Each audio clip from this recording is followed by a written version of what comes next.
Welcome to Live with Suzi show. I'm Suzi. I'm your host and also the producer of the shows.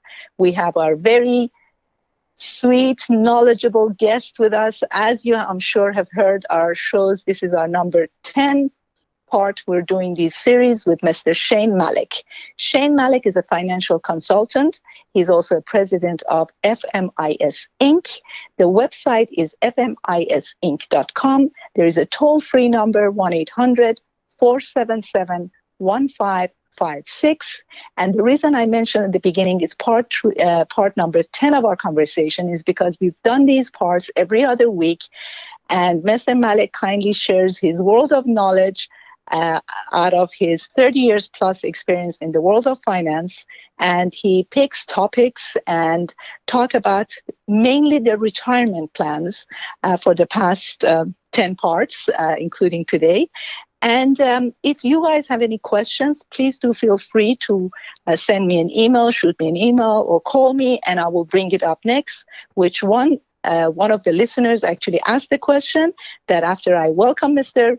Malek to the show, I will, with his permission, ask that question, and then we will go with further questions that I'm sure he would want to talk today with us. Welcome to the show, Shane. Thanks for being with us. Thank you, Suzi. As always a pleasure to be with you here. Thank you for having me. Absolutely. I learn every other week from you. I wish we could do more of this. I know how busy you are and how busy your schedules are. I'm very thankful for you trusting our shows, trusting our viewers and listenerships, and staying with us throughout this busy time. And tell us more and more about our retirement times, how to plan it, do's and don'ts. So once we get to that age, we can sustain and maintain the life that we've had at younger age when we were actually working, etc., etc. That's the idea. Absolutely. With your permission, may I ask the question from a viewer who sent me an email and asked that question before I go to the main one for today's topic? Certainly, go ahead. All right. Their question basically is they want to know the difference, because we did touch the topic of trust and having a trust and the importance of it. Their question actually says, could you please tell them what's the difference between revocable trust versus irrevocable trust? Would you kindly Absolutely. First of all, you. Majority, I should say most maybe of all the trusts that are done and made here are revocable. Very few are done differently. And in fact, there are very few attorneys that even may set up an irrevocable trust. And basically, when you do a revocable trust, as most people do, is that they can always make changes, and the trustor always is in power and can change anything or add or update in that trust. Whereas although I'm not an attorney, I must also say that, but it's an irrevocable trust. That power is taken away from the trustor for whatever reason. So it's a potential, so to speak, legal exposure kind of avoidance in a way.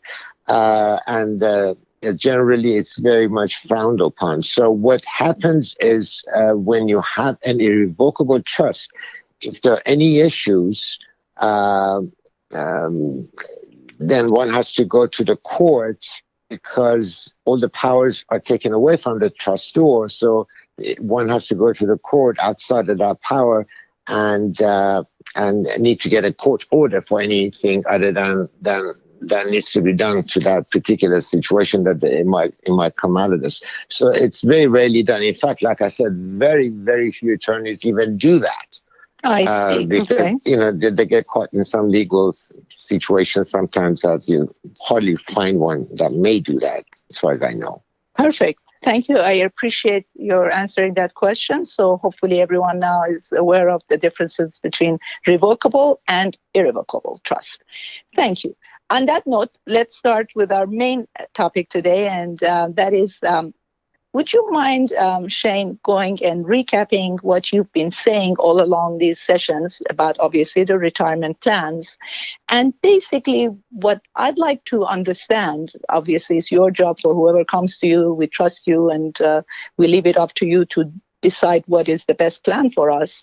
However, to understand more, would like to know, would you as a financial consultant, an expert, choose a retirement plans basically only dependent on the interest rate, or are there other factors that you would consider besides just the interest rate on a particular plan?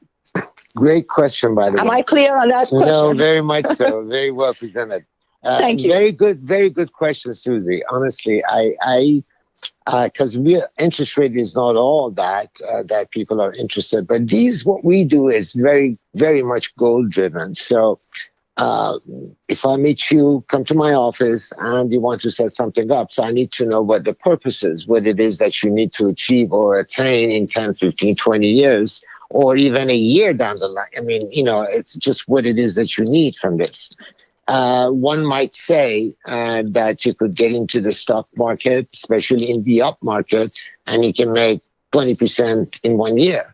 But for those people that have seen this 20% interest, probably have experienced 25% negative the next year. So these kind of things will happen. So if the intention is to really accumulate as much funds, then there's different way of handling it, as opposed to someone comes in and says, well, no, I'd like to make sure that at such age I have an X amount of money each and every month, and I want to have that continuously for X amount of years or for life. Mm-hmm. And that is a different picture now. And then you have to sort of make sure, in order to get that for these clients, then you provide programs that does deliver the sustainable income for the rest of his or her life. So that's the main issue, to understand what it is that one needs. Just to get in the stock market, yes, anybody can do it, and the stock market does well 1 year and not the next. And it all depends on how much you know about it and how risky you want to get. And I'm not saying one is good or bad. I'm just saying there are various ways of doing things. So right. I think in this industry, the way things are right now, and again, I barely touched this last time we spoke about, market corrects itself every so many years, and we're right there on the bench at this moment. So, experts always say that this might be the year. So what it is that we need to do. So that's why I was saying to you that there are things, for instance, not many products that are out there that can guarantee an X amount of income to you, mm-hmm. an X amount of interest rate to you, and regardless of how much money you may have at that time, but guarantee that whatever income that they're projecting for life.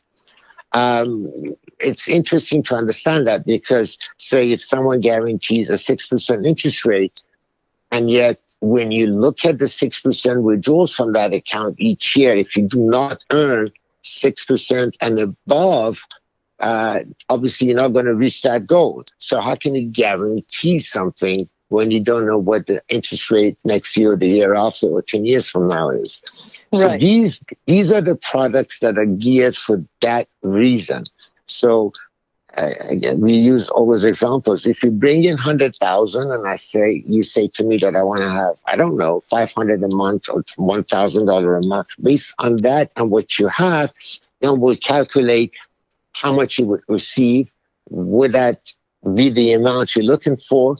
And whatever that amount comes to, then I can guarantee that for you for life. And that's the interesting, that not many companies or not many out there that can do that. So in that sense, I think that we've come a long way, because these products, or this type of products, didn't even exist short 5 or 10 years, or maybe 10 years ago. And then the other thing you talked about, trust, and maybe it's a good time to talk about that here.